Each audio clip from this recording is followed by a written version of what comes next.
will introduce my guests tonight in no particular order, but because he's the only man on the panel today and he's brave enough to have done it, we've got William Chilila, and he is a chef by profession.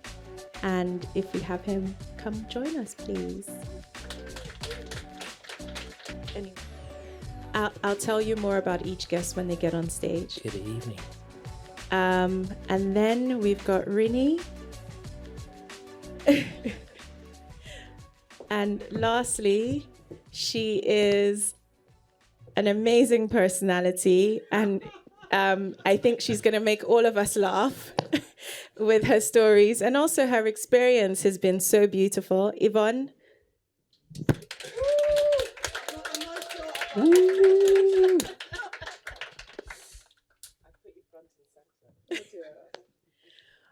Hello, everybody. Hello.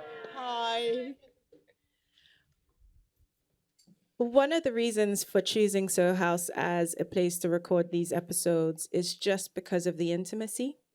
I think seldomly do we get opportunities to connect with people on a more intimate level, especially when we're having conversations. And I think the idea of entrepreneurship or following your passions or building a dream or building your business requires some level of intimacy, I think, because sometimes we are in a tunnel all by ourselves, and we tend to not feel like the person next to us is going through the same thing. And everyone's putting forward their best selves. And we all read about our best achievements, but we don't often talk about the journey in between. And I usually introduce each guest, but I didn't today because I think it would be helpful in their own words to tell you a little bit more about themselves. And I will then pull out all the blood, sweat, and tears and the good anecdotes, hopefully that leaves you inspired and motivated to wake up and do your own thing. To my left, I've got William. If anyone here watch MasterChef? Yeah, we remember seeing William? Okay, bye, William. It was a long time ago. Bye, William. You're not needed now. Everyone knows you. Sorry, guys. I'll just go get the drinks, right? I'll be back. Great. Yeah. My name's William. I've got 7 names. I'm not going to say all 7 of them because you won't understand the rest of them. Maybe you will. I've been cooking for coming up to 20 years now. I started out from a very young age back in Zambia. I am half Zambian, half South African. I take more to my Zambian side because sad part is I don't know my South African dad. I do know him, but I don't want to know him. Sorry about that. But yeah, I've lived around the world. I've lived in Canada. I've lived in America. I've lived in pretty much every single country in Europe except for Russia and India. Because due to my dad's work, my dad happens to works for the force. I'll just leave it at that. And due to my blabbermouth when I was going to school, we had to leave after 3 months because I would be sort of said something that would jeopardize a case or something, so then we have to leave. But then I never actually stumbled across cooking till about, say, 2011, like professionally. Before that, like I said, I used to cook with my uncle back in Zambia. He's a baker. He passed away in 2002. And my granddad passed away in 2003. And one of the last things they said to me was, you can do anything you want to do with food opposed to drawing or painting, because at the time I was pursuing a career to be an architect or a designer, interior designer. And I took those words and sort of like run with them. And I remember going to school, I was like the only kid there cooking, and everybody looked at me like, why do you want to cook? Everybody wants to play football, play basketball or something. But years later down the line, here we are. Appeared on MasterChef, opened a few restaurants, worked around the world in many, many, many tough situations, tough restaurants. Most of the chefs, you see them on TV, are fortunate enough to call them friends or mentors. And yeah, the journey's still going. I'm still young, but I recently became a dad. So that just changed my whole perspective on how I look at life and how I deal with certain situations.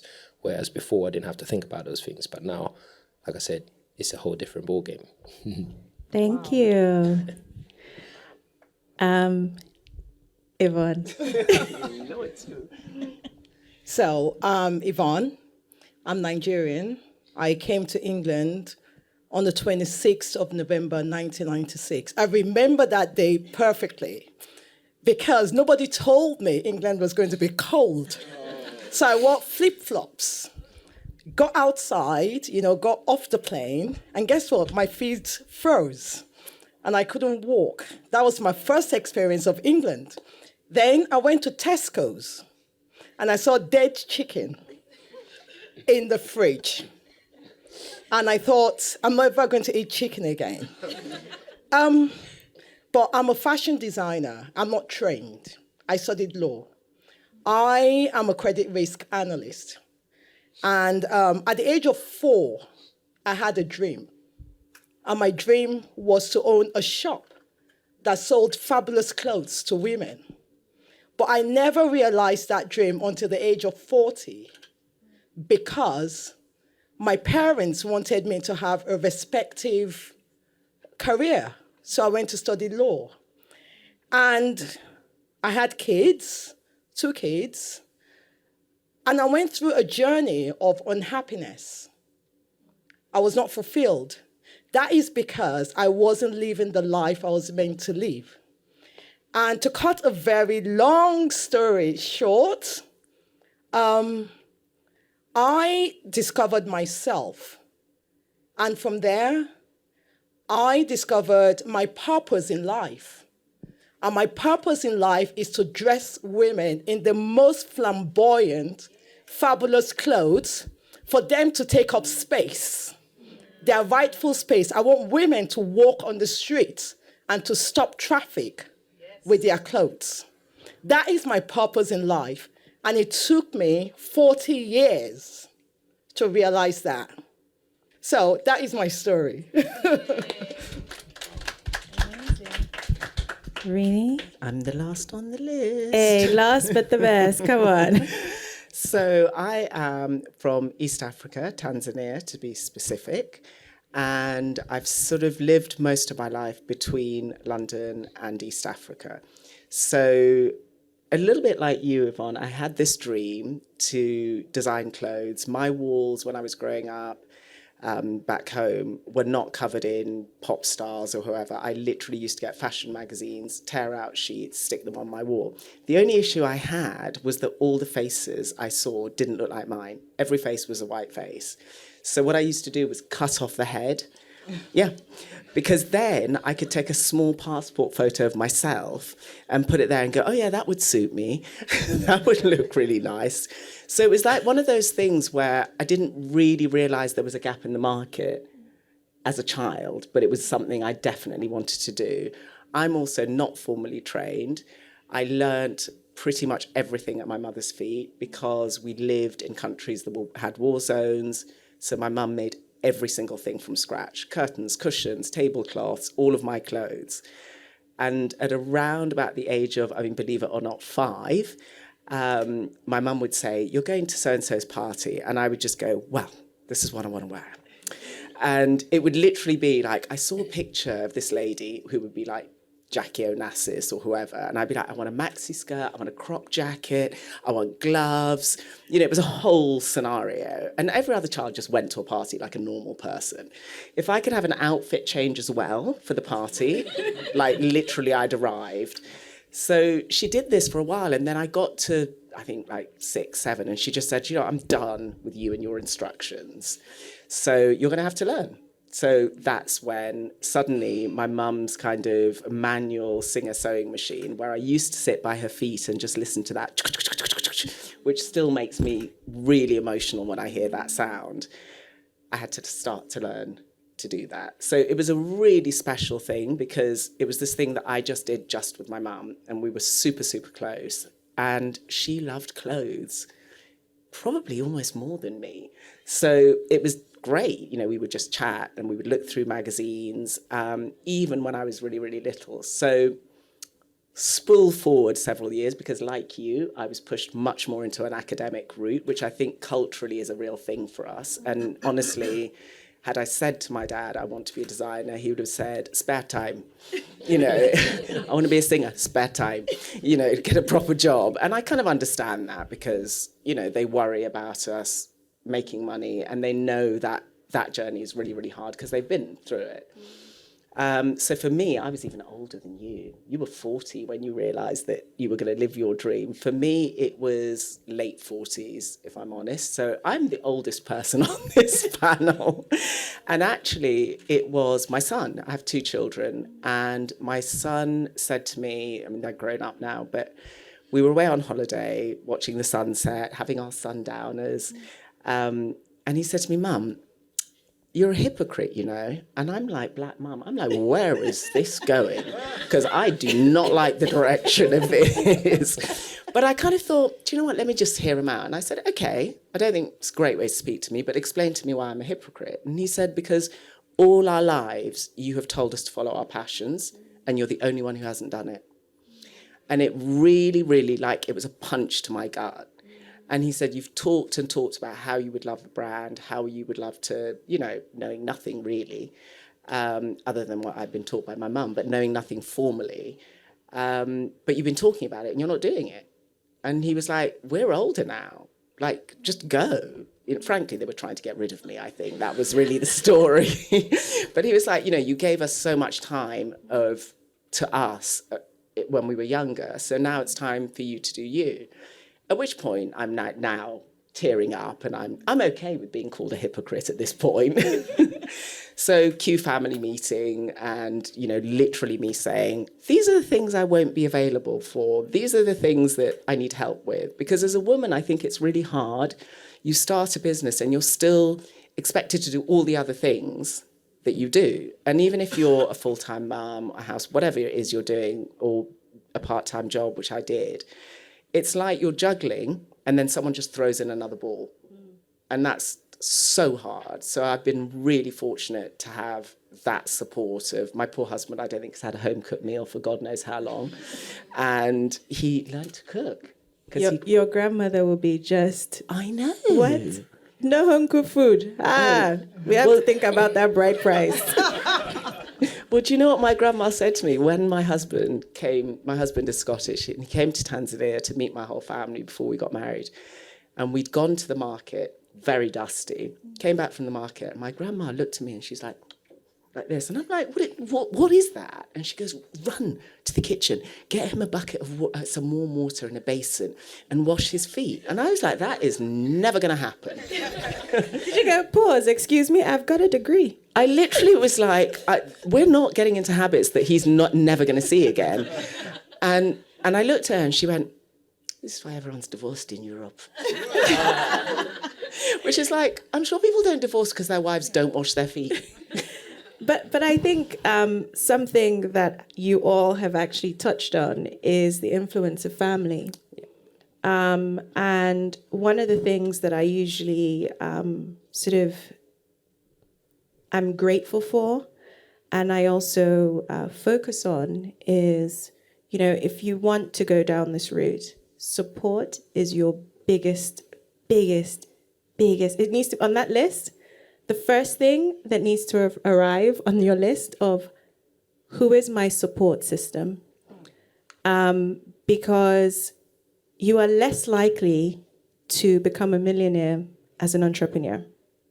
Statistically proven, and you are doing this because you love it, because you find your purpose. And I guess my question, and I'll start with William, is what have been your biggest influences when it comes to supporting you? Because everyone can cook. Well, African, we take pride in cooking. Me, I can throw down a good jollof rice and chicken. If you've been to my house, you know, right? And I'm sure you go to places and people want to do a cook-off with you. And you're like, do you know who I've cooked for? What would your biggest influences be when it comes to support for you that's helped you sort of be fearless in your career? I would say my grandma, because, like I said, from the time I was born, I didn't actually meet my mum. So I was literally born on a bus on the border, coming from South Africa, 2 weeks early. My mum held me for 3 days, and she was met at the border by my uncles who are all military with their vans. And literally, like, if you see in the movies, like, you see a bus, right? You got the chickens on the top, you got, like, the guys on the side, like, screaming, banging the side of the bus, people hopping on and off every, say, half an hour or so. And you got this lady just sitting in the middle there with cloths, like the proper mama African cloths, like, wrapped up. Like, half of you probably been swung in the back of those, because I've been swung in the back of those. And she's, like, wrapped up 3-4 of those to stop the leak for 3 days. When we got to the border of Lusaka, like entering Zambia, there was a brigade of cars. And the first car there was my grandma, my granddad. And then followed by all my uncles, my aunties, everyone. My granddad had 9 kids. I was his 10th child. The day I was born, literally, if I take my hat off, I've got sort of a dark birthmark where I literally fell out of my mum and landed in the dirt, right? And from that day, it wasn't because my mum didn't follow a academic route that my granddad obviously set out for her. She wanted to explore life, enjoy life. And where we come from, it's like we're descendants of the Zulus, of Shaka. So back home in those times, like, my granddad was a chief. So when the chief has daughters, you marry them off to different tribes to strengthen your sort of like your stronghold, your home. And she didn't follow that. She went 180, and that's how I came about. So this was seen as something she brought shame to the family. So when I was born, she had a very difficult decision to make. Stick around and be ridiculed for the rest of your life until you move, or just go. And she took the money and went. I didn't see my mum for 10 years. But from the day I was born till my 10th birthday, my grandma was my rock. My grandma washed my face. My grandma gave me milk. My grandma taught me how to cook. My grandma took me to school. Whether it was walking 5 miles, 6 miles, carrying me, she took me. So one of the biggest influences other than my granddad, first and foremost, is my grandma. Because without my grandma, trust me, even some of the going through life now, some of the things, I have flashbacks, and I'll think like, oh wow, my grandma said this to me at one point. Not my mum, bless her, but it will always be my grandma for me. Amazing. Deep, man. Gosh, guys. Yvonne? Okay, for me, it's John. John is my fabulous husband. I'll tell you how I met John. Then you can understand the kind of person I'm married to. I was on a blind date, right, with somebody, and John walked into a bar. I wasn't on a date with John, and I started chatting with John. And the person I was on the blind date with was the most boring academic person. He said things I didn't even understand because it was like he was reading a book. And I went on a date with John. We arranged to meet. John sat opposite me. And I said to him, I'm going to marry you. Because I knew. People tell you, when you meet the right person, you know. That is the truth. I saw the most beautiful, the kindest human being. I saw his heart. It was pure. And I said to him on our date, we're going to get married. A year later, we were married. But before I married John, I did something that I've never, a lot of people know, but it's something that sounds a bit woo-woo, but it happens. I wrote a list of what I wanted in a life partner. And every single thing that I wrote, John has it. the first thing I wrote was, I want the kindest human being. I didn't want a handsome man. I didn't want a tall man. I didn't want a man with a broad shoulder. I wanted kindness. And I said, if the marriage does not work out, I still want that person to show me kindness. That was important to me. John, when I became a stay-at-home mom, John was a breadwinner. And John has got an amazing job. He works for Amazon, he's high up there. But John has never been jealous of my achievement. It's in a relationship, it is very,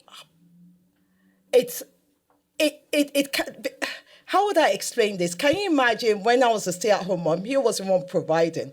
He's still working. Now I earn more than him. And he tells his friends about me. The first deal I had, the first collaboration I had with John Lewis, John was there in the warehouse packing orders with me. Let me be shouting about you, and you don't have to add that part first. Sorry? Don't add John Lewis now. I'm coming to the good I'm part. sorry. Wait. She's impatient. So for me, it's very important that you have a partner that will never be jealous of you, that will show you kindness, and will be the one championing you and shouting about you. And when you're going mad about the press not writing about you, guess what? He will say, wait, be so good that they can't avoid not writing about you. That is my John. He's the kindest human being. So that is the support system I've got. I'm not going to talk about my daughters because I bully them to support me. They are teenagers, but John is my rock. Yvonne, thanks, Yvonne. Rene, you touched on how, I guess, Lisou started. I think one thing all of us share here is a huge part of our businesses is focused on where we come from. I now have more than one business, being now this podcast, which was just literally a labor of love, and it's become a business.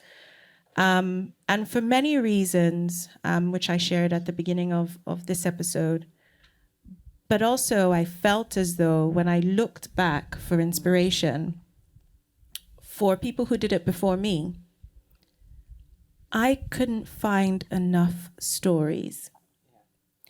And for all of us, I think our careers are built on being able to amplify our stories.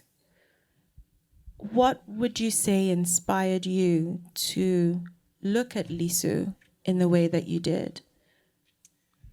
I think for me, a big part of it was drawing from two different cultures, because although it's probably a contentious thing to say, I see myself as a Tanzanian first and foremost. But obviously, I've lived here for a long time. My children were born here. So I'm influenced by this culture to a degree. But what I felt was missing was injecting that with my own culture and finding a kind of, I guess what it was designing clothes that reflected my own background, is probably the easiest way to put it. So it was bringing African color, African print, clashing prints, just, like you, a lot more loudness, really. And that I would look at the streets and just think, oh, God, everyone's in grey and black. And I see you people in black. I know, yeah, we'll talk later. But, and then I would just think, oh, my God, if I'm on a bus and I see someone in a bright colour, it could be a bright red hat. It makes me smile. So, it's that joy. And as corny as it sounds, you do this as a labour of love. But the biggest thing for me is just joy and happiness. That's literally what I want to spread. And it's very easy for people in the West to have a negative view of Africans because they see starvation, they see war, they see corruption, which FYI exists in the West too. It's just that we're quite upfront about it. Nobody's pretending. So it was just sort of trying to say, look, there's more to us than all these negative stories. We have this really rich culture. We invented most of these things. You know, we're the cradle of civilization. So fashion, makeup, all these things were invented by Africans. So that was a big part of it. Yvonne, you touched on your partnership with John Lewis, just the first one. Just the first one. There are many now. There are many. But my question to you, following on from this idea of fusing cultures, right, within your professional world, your clothing is unmistakably African print. Obviously. And Are you saying I'm cheating? no, you're East African now. It's different. I know, we're quiet. You guys are quieter. But ultimately, going into those buyers' meetings, and William, you're not left out. I'm coming for you because your own is very, very big, what you did. Going into those buyers' meetings with your clothes, coming from a culture where, to be honest, the tailor makes the clothes. Yeah. And now you're calling yourself a fashion designer. My uncle said that to me. He said, if we knew that you are going to make clothes, we could have saved ourselves money. Because basically I could have been on the street. Yeah, tailor. But now you're walking in with this weight of people's perceptions of what your chosen career is. And you have a clear vision of what you want to achieve, which is a big vision. You want women to stand out on the street.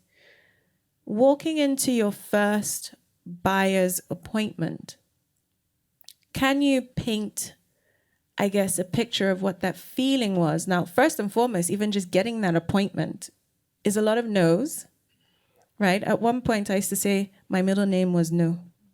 Like, I'm Zeze No Oriaiki Sao, because I heard it so many times that I was convinced if I just dreamt the idea, no.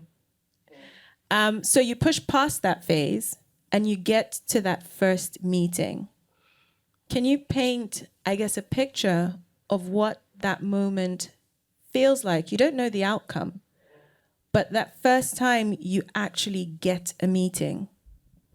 Okay, so for me, when I started a brand, I started my brand with £50. That was how much I invested. And I remember as the brand was growing, the community of women wearing the clothes. And the women wearing the clothes don't even look like me. There were women who they wanted part of the happiness that we're seeing in the print. Yeah. And I can remember the press not writing about me. I mentioned that earlier. And I was quite upset because they were writing about Liberty's prints, and the people wearing the Liberty prints were not sharing it the way my clothes were being shared on Instagram. And I used to ask, it gave me a kind of complex. And I was asking my husband, what is it that I'm doing that is not really resonating with the press? Because they're writing about my colleagues and they're ignoring me. And I made a decision. To put my begging bowl down. I was not going to write to anybody to collaborate with them. You know that thing I said earlier, that when you're so good and they cannot ignore you. They came calling at me. I never went to them. All of the collaborations I've done, they came to me and I called the shots. I called the shots because they needed me more than I needed them. Okay? They wanted a small brand. They wanted something different. That was all I was offering. I gave them the prices. They didn't even negotiate with me. The first thing we delivered at John Lewis sold out, okay, because they had never seen anything like that. When people, for me, I feel if I love what I'm creating and I'm proud of it, people will see it and they will call Colin. And that was what happened. So I never went to a meeting. They knocked on my door and they are still knocking. I had meetings. Me too. I had many meetings. Many meetings. To be fair, I didn't, in the same way as you, I didn't set up, because it's very difficult to go, oh, can I have a meeting with, whatever it is. Emails, call. Yeah, they just ignore you. No, I called. I called yesterday. I called last week. I'm outside your office. I sent an email. That was me. And I think with Malay, I started the business 14 years ago. There was no A Beauty, African Beauty. Yeah. I was the first. I remember, the CNN feature and then getting all these emails and calls from people around the world. I was not even 6 months into my business. I knew nothing. And people are talking about franchising. I'm like, I've been working off my dining table. Yeah. And then I came to the UK to do a trade show. And before I arrived, I have this company message me called Trend Bible. I don't know who they are. But I go, okay, cool. Like, I give products to absolutely anyone and everyone because my business started off with hotels. Yeah. And it's grown because people actually use it.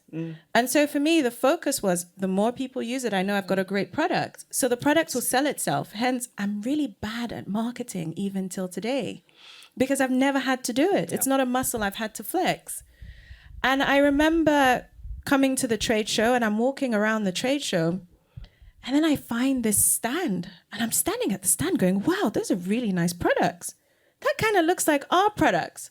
I walk away and it's this whole exhibition on where the beauty industry is going. This was 2015, I want to say. So I walk away and I go back to my stand. So I'm at the stand and a friend comes and goes, oh my God, have you seen? And I'm like, have I seen what? She goes, oh my God, you're in this stand at the show. I said, what stand? Come, I'll take you. Wow. So as we're walking, we get to the stand. And lo and behold, the products that I thought were mine were actually mine. And I think I had noes so much that I wasn't giving my product the same level of appreciation. And I think sometimes we come from a place where we seem to be making inroads, and then you don't have the outcome that you imagine. And so, William, for you, going on to MasterChef, which is probably one of the biggest cooking shows, right, in Europe. Yes. You start off, we only get to see a few personalities when these shows start off. And then as things progress, you start to see the quarterfinals is heating up. Everyone has their favorite. And then you get into the semi-finals. And all of a sudden, your background, you're this, people are critiquing how you smiled that day. Yeah, pretty much. and all of that now comes to the fore. And you're focused on creating this vision for an audience who probably doesn't even understand some of the ingredients and inspiration behind it. Now, in that moment where you make it to the semifinals, and there is the, very emphatic voting on what dish that people thought was great. How did you navigate some of the comments which came from a place of perhaps a limited palate? Yes. Right? Yes. PC, all about PC. How did you navigate some of those comments? Because we get put down. And we carry some of those insecurities ourselves because they're put on us. How did you navigate that? I mean, before you even get to the stage, there's a whole screening process of about 1,000 chefs in the UK that enter the competition every single year. Whether you have the guts to do it or you don't have the guts to do it, you sign up. Before you get to the screen or you get to the studio, you go for an interview where they ask you about your vision. Where do you see yourself in 3 years? Where do you see yourself in 5 years? Where do you see yourself in 10 years? And then they ask you to visually paint a portrait of your food through words, just describing them pretty much. And then when you get through that part, then you have to go through the trial stages where you now go and actually cook something that they tell you to cook that you actually probably have never done before in your life, don't know the technique, but if you read or went to school and graduated like I did, then you have a sort of inkling or an idea of what you need to produce. And needless to say is some of the comments that come from the judges are extremely harsh. Brutal. Extremely harsh. There was a few moments where I'm a very emotional person, so I like to say I leave everything on the plate.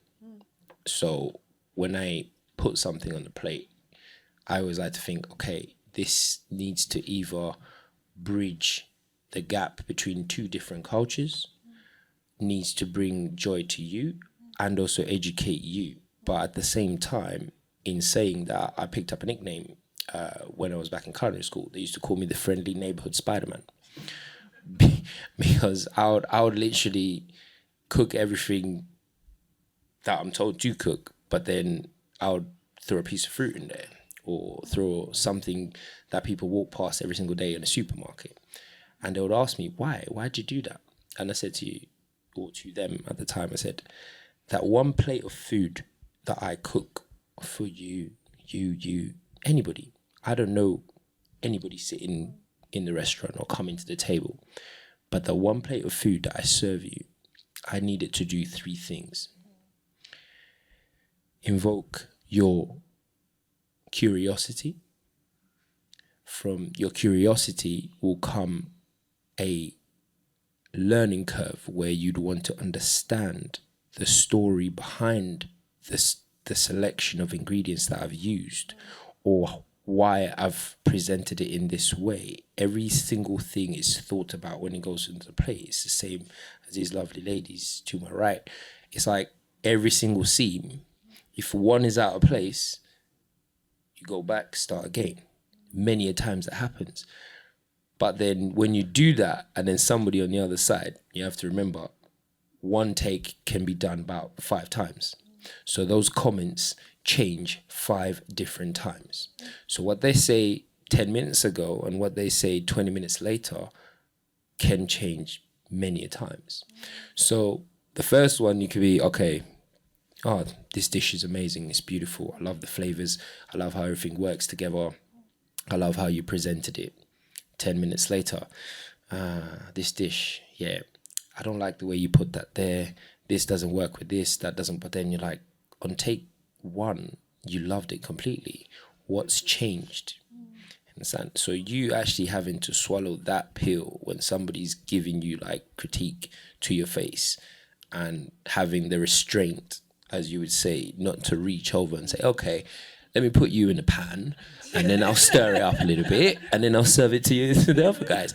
So, but no, need to say, but they all have a sort of script that they all follow. There's good cop, bad cop in the middle, depending on which side of the bed they wake up in the morning. Obviously, we know the White Walker, Mr. Marcus. He's always bad cop on the show. Doesn't matter. Even more so when you work for him and then he sees you on the show, it's like, why did you do that? I would never let you do that. You're doing that under my name. Why are you doing that? So it's like, it's even more harder because when the cameras are off, these guys will literally come to you and say, it's like, if you ever do that again, I'm going to put you in a blacklist or something. And then she's just like, oh, but why? And then there's other people you see that are fully on struggling and on a platform where everybody's a professional. And a little secret, not everybody knows, but you'd be fortunate enough to know, when I actually did the show, my chef at the time, or my exec chef at the time, was Ukrainian. So he had a black kitchen porter called Charlie. Now, Charlie was very lazy. Like I don't know how to describe this guy. We're trying to give positive No, news, don't worry. not Don't stereotypes. Worry. No, don't worry. But you have to go through the bad to get to the good. Okay. You understand? So he had this mental image of like, everybody's like, they don't do work. You just always have to be spoon-fed. And I said, no, I'll change that perception. And when I asked for time off so I could practice to do the show, or even just run through my dishes, collect my thoughts and just be ready, he told me to turn around, go through the door, go downstairs, grab some more stuff, because I was working every single week. My days off, I would literally finish at midnight, go home, cook everything in my head for the car to pick me up at 8 o'clock to go to a location in East London.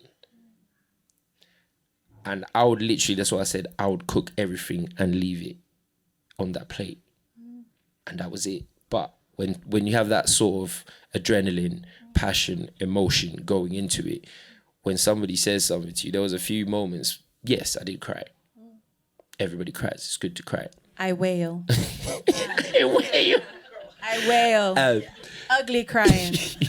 No, everybody cries. And there was a few times like the cameras goes off and you can't help it. You just, before you even get to the door, it's just gone. And then they'll turn around and say, are you okay? It's like, yeah, I'm fine. Yeah. And then there's a cut scene. Then you have to sit in front of a camera and explain what you're feeling. And you're just like...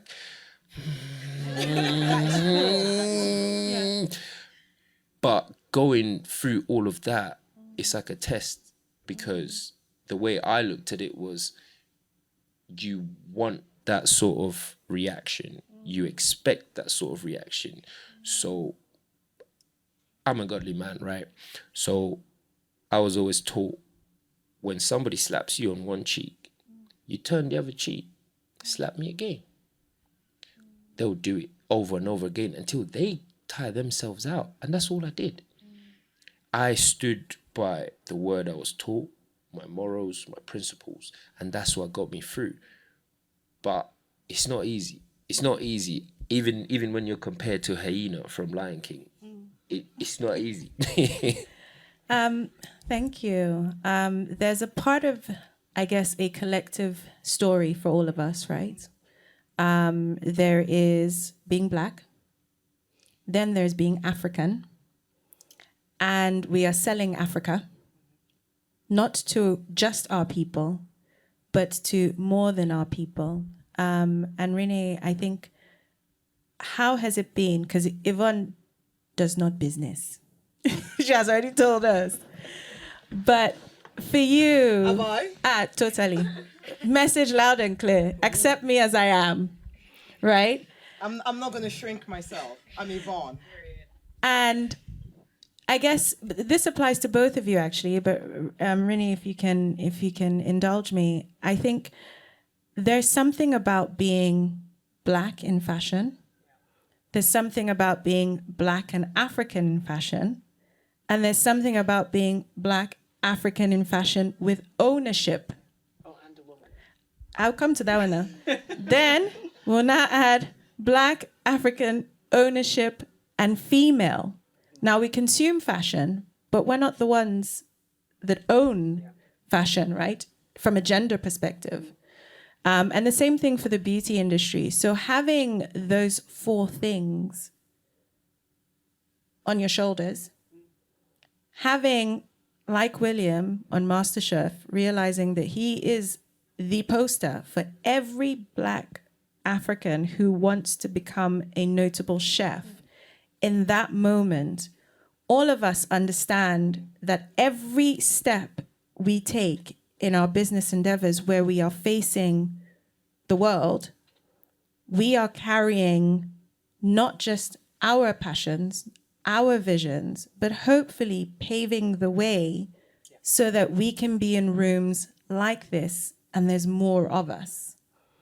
Because we are usually one of one. And maybe the second person might be the security or the cleaner or maybe the photographer, if you're lucky, or the driver. And I guess my question to you is, how have you navigated knowing that and being present? Now, everyone on this stage, I can say, has been in almost every publication that you can think of. TV, print, whether it's Vogue, Stylist, call anyone, we've all been in it. But I think it's a unique space to occupy. How have you navigated that? I think the best advice I ever got was from my mum. And growing up, she used to say to me, you are going to have to be 150% better than your white counterparts because you're black and you're a woman. And that is going to just make your life that much harder. So going back to what William was saying about, we were talking about earlier about the noes, for me, I expected the noes. So every time I had a no, I just thought, standard, carry on going, standard, carry on going. And then that meant, on the other hand, when someone said yes, I was like, excellent. But then, again, going back to Yvonne, it's that knowing your worth and just saying, this is how it's going to be. So if I would be in a meeting with a buyer and they would say, there's a thing called sell or return, which means they take your stock. If they don't sell it, they give it back to you. Which, what am I going to do with that product at the end of that season? And if you've ordered like 700 units, suddenly I'm stuck, because it's not going to sell out. That's kind of rare. So it was just kind of sitting in those meetings and being really, really firm. And I really was quite literally, if you want it, buy it. If you're not going to buy it, let's not waste each other's time. And that was seen as kind of a bit, people were like, oh, sugarcoat it a little bit. Angry. No, because I just said it with a very calm voice and I'd smile as well when I said it. Because I just thought you wouldn't be doing this to my counterparts. The other thing is, because there aren't that many of us, so like we're really lucky, we've all connected with each other. And I met Yvonne first and it was just total joy. And we just talked at 100 miles an hour about all the difficulties. There aren't, certainly in fashion, that many of us, are there? Yeah. So the idea that you're then going to be bullied into things that they don't ask other designers to do because you're supposed to feel grateful that you're in the room, and you're just like, no, my work is worthy of better treatment. So I'm not going to be, exactly as you were saying, grateful. Hell yeah, it's good, but you're going to buy it if you want it because my time has value. And I'm not doing this as a sort of pet project or a charity kind of thing. Hopefully I've answered the question. I've rambled a bit. You did. Yvonne, this one's for you. I'm scared. Hey, don't be.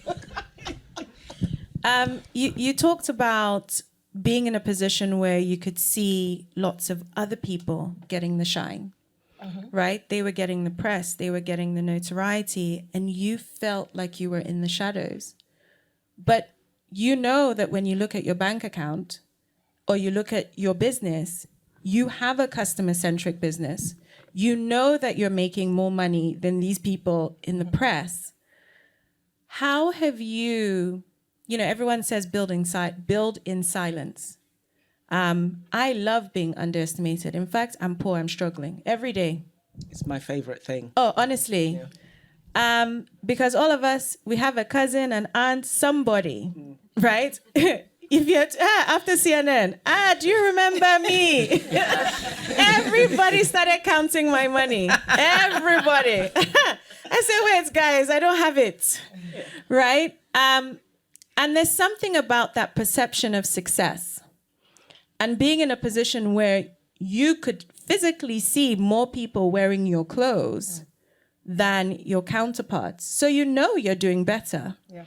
How have you navigated that part of your career journey? How do I even answer that? We all like validation, right? It feeds a part of us. Yeah, we do. Because we're human beings. Anybody that tells you they don't like validation, you should run away from them because they're lying. Anybody that tells you that, or your compliments, to me, doesn't really matter. They're lying. We're human beings. We like to be seen. We like to be validated. For me, I will tell you a story. I'm a storyteller. If you look at my Instagram post, which annoys people, I tell stories to sell my clothes. And she's good at it. Because there must be an emotional connection. You can't just keep selling. You're going to bore people. So for me, I would even call myself, if you look at my brand, it's not a fashion brand per se. It's, I don't know how to even describe it. Classic shapes. Classic shapes, but wearable and happy prints. Yeah, but I tell stories. What I'm wearing right now was created for Tate, but the print tells a story. Everything I do. See how she just dropped it in there. Tate. Did I drop it? Yeah. Tate. I'm a name dropper. Tate. With a really posh accent. Put some respect on her name. It's Tate. I've got my Nigerian accent. No, but you did it so like normal. Tate. No, but do you understand? I've lost my trail of thought. Sorry. You were just telling us how Storyteller. Yeah, she was a storyteller, and how you've navigated other people in the shine while you're counting your money. She's always counting her money. Hey. She has more money than all of us. But you know, no you lies. Know something? I've totally lost it. You've got to ask. Okay, I'll come back. Please come back. I'll come back. Sorry. Sorry, guys, it's gone. A good nugget is coming though. I will get it out. For you, William, post MasterChef, there's the big lull. What next? And then you have Akoko, right? Yes. You can just tell us what you did as head chef so that they can put some respect on your name. See, Yvonne has just told us Tate. Saying that. Give us your own. Give us your own. As head chef at Akoko, So, Akoko, wow. Yeah, that was something beautiful. So the sad part about that is post MasterChef, anxiety hits you. Wow. Depression hits you. Like we just said, validation. We all seek validation. Me personally, I was taught you wake up in the morning, you're already validated. Why? Because the Most High woke you up. So you're already winning. So whatever anybody says to you in that day, just remember, he still loves you. First and foremost, right? Now, I ran away to Portugal for about a month with my missus at the time, proposed, got married. That happened. And we stayed out there for a whole month. On the flight back to London, I ran into a friend of mine. He was coming back from New York. He just worked for Daniel Hum at 11 Madison Park. And he turned around to me and said, what are you doing, man? I thought you're like under a rock somewhere, but you're alive. Let's do something. Call me tomorrow. I was like, okay. Called him up. And he said, there's this Nigerian man who like really wants to meet you. Like, I've given him your address. He might just turn up to your house. He's like that. He's very forward. And I was like, okay. And not to say the most. Excuse me, there's two of us here. So just. I know. I was just going to say you have to be forward. And a large amount of our listeners are Nigerian. So proceed with caution. Listen, in life you have to take risks. I'm maybe taking a risk right now. Hi, Mum. I'm in Soho House here, Dean Street here. I'm just kidding. So this lovely man approached me because I came back with this mentality of I don't want to ask anybody for anything. I am going to be great at all costs. I am going to climb the mountain. Whether I fall down or pick myself up, I'm going to go up there. This is when most of the stuff we're saying, like support network. I don't sing enough about my missus, my wife. I really don't. Because she's quiet. So I like to keep her quiet because she does no drama. at all. Me, I'm all for it. But she pushed me every single day before I leave the house. What are you gonna do today? Everything you said you're gonna do last night. Okay, go. And I'll go. So I had a meeting with this guy. This is like 4 years before the doors even open to Akoko, right? Before we even locked down, like way before that. He was planning already for 2 years, talking to my friend. We planned it for 2 more years before we opened it. So that's why I say it took 4 years to even get to the door for everybody. And there was a lot of meetings. There was a lot of boardrooms. I remember one meeting, we went to meet the Crown Estate. Most of you don't know who the Crown Estate are. They own all the land. If I've rented office with them. They own the land. they Everything in own London. everything and anything you can possibly think about, from Tottenham Court Road all the way around to Oxford Street, anything in between. City of Westminster Council. Everything is owned by this. And this is just a panel of about 5-6 guys. Harvard, Oxford, Cambridge, alumni, whatever you want to call them, they're there. Bless them. They're good people. But we went into that meeting now being loud and flamboyant Nigerians are, which I love them for that, because without them sometimes you're not going to get through the door. He was Put some respect on our now name. he was a short man, bold, broad shoulders, built, would take no stick from nobody, would not take a no from nobody. He turned up to that meeting with a silver suitcase because he was tired of no's. He was tired of no's. He turned up. He just said to me, Will, you better get your best suit, put it on. Your shoes better be shining, because when we walk through that door, I want them to know that we are here and we're not leaving until we get a building. We walked in, and as you know, yes, suitcase flipped out, ching ching. He wasn't messing around. I looked at this and I was like, wow, we can just walk away right now, we're good. But he was like, no, we stayed. And the meeting took about 5 minutes, only to be told no. Because they didn't know, first of all, who he was, who his wife was, and then little old small me at the end, right? As we're leaving the lobby, one of his daughters was there with him on that day because they were just had to stop for this meeting and they're going. His daughter runs to the lift. Oh my God, oh my God, oh my God, oh my God. That's the guy. That's the guy from MasterChef. Can we take a picture, please? Now, I'm fuming already. Now, you want to take a picture with me, but your pop said, no. So I said, you know what? Let's take a picture.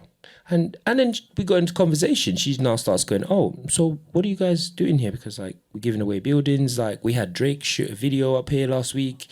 Maybe you've seen the video or not, when he's in London and you can see Big Ben, you can see London Eye. That's the building where all their offices are. Don't remember the building because it was so long time ago. But she just said, hold on a minute. Let me just go to my dad and I'll be back. She went back in. They told us to come back from downstairs, sit down. 10 minutes later, we're having a meeting again, only to be offered the building that was offered to us at the start of the journey at a ridiculous price. And now the price had gone down. Berners Street, in front of the Sanderson Hotel, next to the Audition Hotel. Bang, in Fistrovia. And I was like, oh, okay, like, we have to take it. I don't care. Like, we have to take it. Whether it's rotting, we'll fix it. And it was a whole, I think it was during just something where COVID was happening or something was happening going on. And I remember we would go there from 8 o'clock in the morning to about 10 in the evening, strip the walls down, sand the walls, move the bricks, throw things away. Let's sell this oven. Let's sell this. We don't need it. Only to put our own things inside. And yeah, when the doors opened, I think it was the second West African fine dining establishment in the whole of UK behind the Koi, which was on Jeremy Street. But even then, they got backlash. We got backlash. But who doesn't get backlash? Oh, yeah, tell us awards now. Tell us a what? The Nigerian sisters came. The Nigerian sisters came. They came for William's head. My grandma cooks better jollof than you.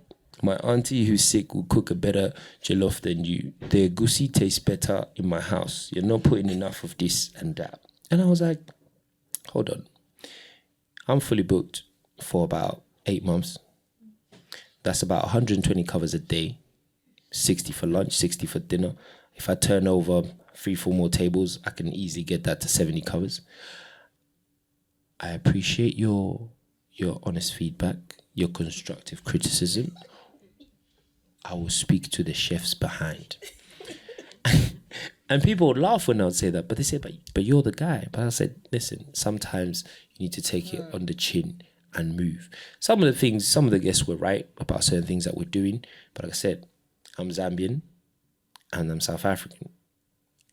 My stepdad is from Ghana, so my whole West African food palette is based on Ghanaian cuisine. Okay, let's not start that You debate. understand? Let's not. No. We are not about to do a jollof No. debate. But we are but not anyway, doing that. Not on my show. Nuh-uh. We all lose anyway. We all lose. Pause. Don't even go there. No, really. Seriously. William, we are not doing this. I'm being serious. We are not. Sierra Leone wins that crown. Okay, to our I want listeners. us to throw you out. To our listeners. Why? To our William, listeners. this one shouts. as Why? well. You're I'm a okay with me, shout-out. but this one will shout. It's not about that. But even when you think about it, if I tell you the story about jollof and the history of it, William. Can we not? Can you I'm a Rene. chef. I stirred a pot. No? Wait, Rene. Okay, you touched on. Don't do it. You touched on something important, William, and you mentioned COVID. Mm-hmm. All of us as small business owners had to live through the pandemic.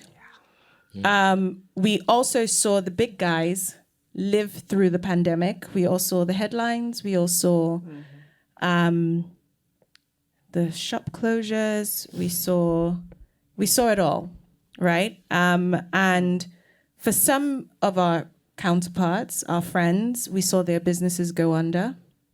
Not all of us survived. And for those of us that survived. In my case, I survived because I wasn't spending money. I was not rich. I didn't have it in the bank. I continued to live like I wasn't making money. Now, you had a retail store. Yeah. And you had to pivot. Oh, so fast. Right? Yeah. And you had to evolve.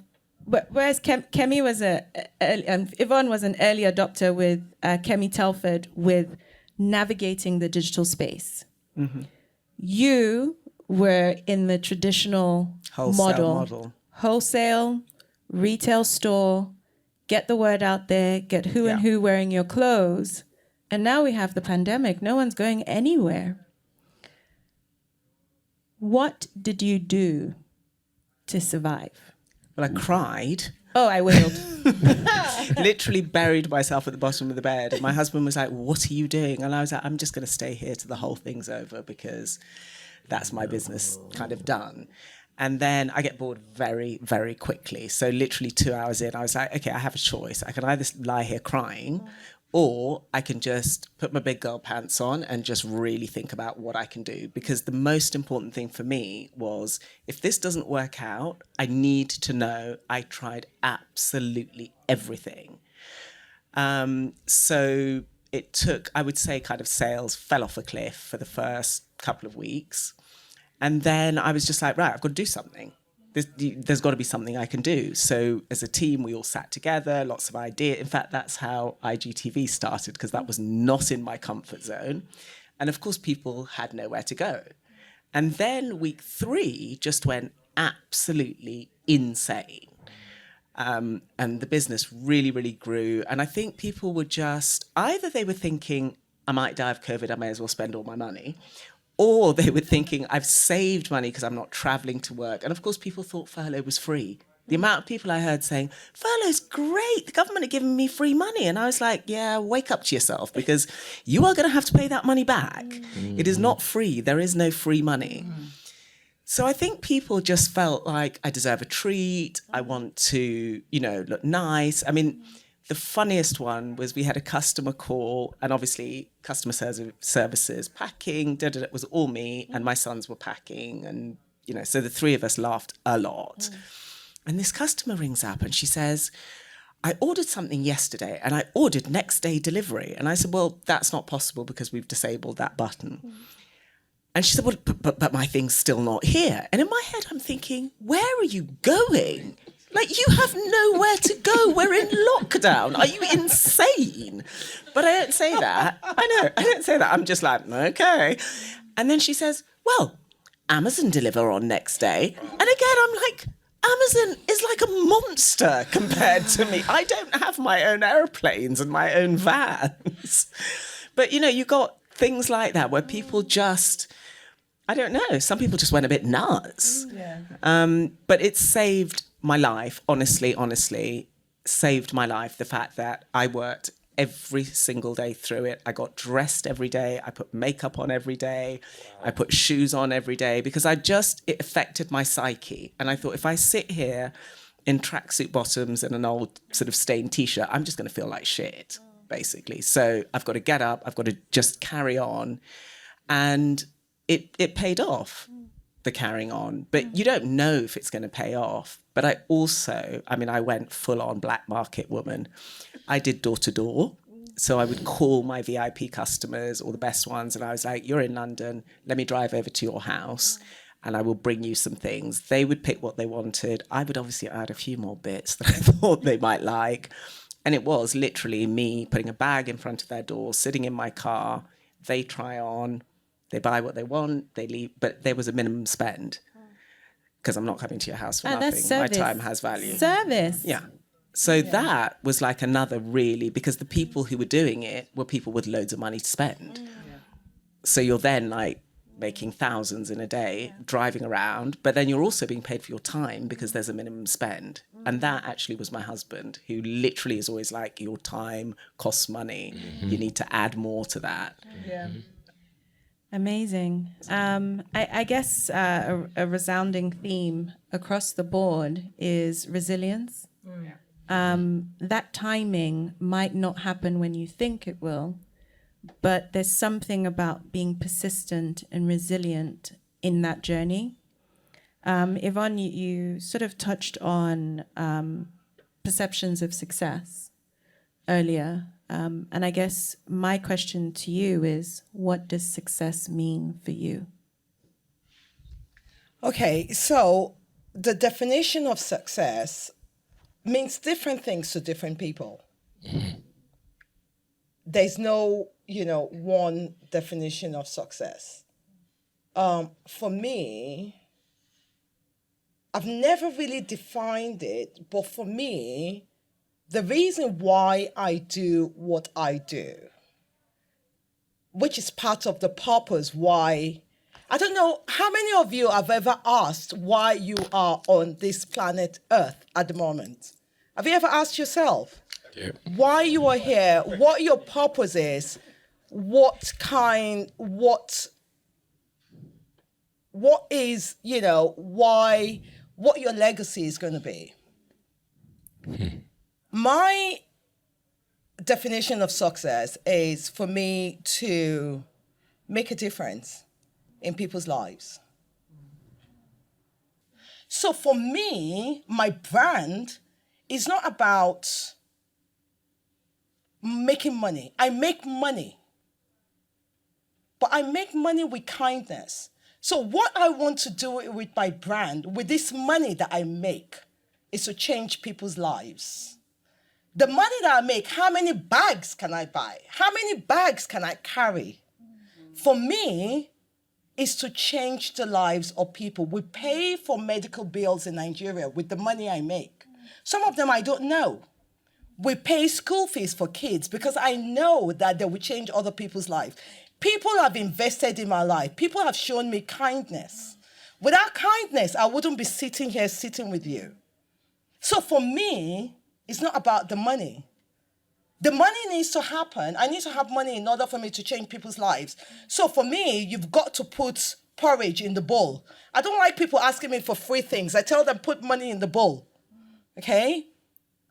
But for me, it's to change lives. That is why I do what I do. That is my purpose in life. Success for you is being able to impact people positively. Yeah. And that's beautiful. And it's actually a common thread amongst all of us when we think of beyond the business of making money. All of our businesses have something philanthropic or sustainable about it, because I think we understand our ecosystem. We understand that we have won the lottery of life, and we know someone who unfortunately doesn't have the same opportunities, not because they're not talented, but because they didn't win the lottery of who their parents were. My last question for this episode, and if you're loving it at this point, I'm sorry to end it. But for you, William, you made great inroads and success with your career so far, whether it's Akoko, Amarula Ambassador, all of these amazing things that you've done.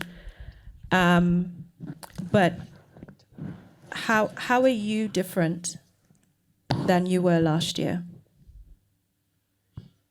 First and foremost, thank God that I have a son. I have an extension of my blood. I start a thread. I now can nurture somebody to be great, somebody to carry on the message or pass the torch on of what I'm doing. And it's like Yvonne was saying, money for me in the cooking world is ridiculous, because wherever you have to think, wherever you go, people do three things: eat, sleep, and wash themselves. Maybe not. The maybe, washing is important for me. Maybe not in that my order. Business. That's my market. Maybe not in that order. That's my market. Bath, please, and spray perfume after. But saying that, one of the main reasons why I got into cooking was to change the perception of how people see our food. This has come to me in the last, say, 10 years, that realizations. COVID helped me realize that. Because before that, like I said, I was a friendly neighborhood Spider-Man. I would cook anything French, Italian, Nordic, Peruvian, Asian. I would cook it. But how does that now correlate and relate back to me? How does it lead back to me? Until I started looking at certain aspects of food and saying, you could be having a bad day. Somebody could have died. You could have lost your house. You could have been divorced. You could have, something horrible could have happened to your wife or your kids. But that one plate of food that sits in front of you, whether you're black, white, yellow, blue, green, purple, can bring you a smile to your face. When I look out into a restaurant of 60, 70 people that I've never seen before in my life, and I see the sheer joy of you having that experience. You know, when you sit at a dinner table with families and you know the meal's good, nobody's talking. You just hear people walking, you just hear cling, cling, cling, cling, cling. Oh, you don't even hear pass me that. Somebody just, mentally you know what needs to come to you. You understand? And that for me brings sheer joy. Now, to be able to deliver that not only for my people, right, my ancestors who've come before me, the people that taught my grandma how to cook, how my grandma taught me how to cook, right, and being able to match that and marry that onto the other side, where I now say to you, my wife is Hungarian, right, I'm African. That's two complete different worlds. But what connects us? Food. So if I'm able to educate the other side of what we eat, instead of David Attenborough, bless him, on a TV box saying, "Oh yeah, the suya in the market is amazing. This is covered in this peanut." But just sadly, the camera is zooming into the suya next to the lovely lady trying to make an earning. What do you remember? Do you remember what you saw the food, or do you remember that? So changing that perception and being able to leave something behind, whether it be a school that creates more black chefs, or be say a scholarship that we're trying to put together through Future Plate, to say bring people over from Africa to experience the Western world through food, or say take chefs from here back home to experience something different and have that going on till the end of time. For me, I would have left something priceless behind. You can't put a price tag on that. It just keeps revolving. The wheel just keeps turning. It just depends on who turns the wheel when you're gone. And yeah. Amazing. I would like to thank each and every one of you for being so open, for having us. sharing such amazing stories and your experiences. Rene, where can they find you? You can find us, best places, on our website, which is lisou.co.uk. There are a lot of other places you can find us, but within the UK, we mainly sell through our own channels. Some small boutiques. Should you travel to America, you will find us in Saks and Nordstrom too. Jeez. I had to have that little moment. She led me there. Okay, let me just. You don't even know what to say to that. No, it's okay, everybody just. I call her premium. She's our big auntie. Say that again. She's our big auntie. I like to be premium and the big auntie, but that suits me fine. Yvonne, where can people find you? Just Google Kemi Telford and you'll find me. Do you know about me? Yeah. William? I'll just stick to the socials, even though Google does that as well, But you can find us at The Future Plate on Instagram, or my name, William Chilila, Instagram. Type it in Google. You have a whole backstory of things happening, past, present, and future. So, yeah. Thank you. And I would like to thank our amazing audience today who have given up their time to share the evening with us taping this episode. To all of the listeners at home who are probably on their walks in the gym, thank you for tuning in. Please subscribe and follow us at Third Culture Africans and our website, thirdcultureafricans.com. The goal for the platform is to create more than just the podcast, but to also start to create a home for us where you can learn new tools, resources, connect with other people, and most importantly, hopefully we start to create reports that help educate the rest of the world on our industries and the people who make them up. And especially thank you to the team at Soho House for opening their doors and allowing us to record part of season 3 with them. And lastly, to our listeners in Africa on My Muse on Vodacom's platform, thank you for tuning in, and we'll see you on the next episode.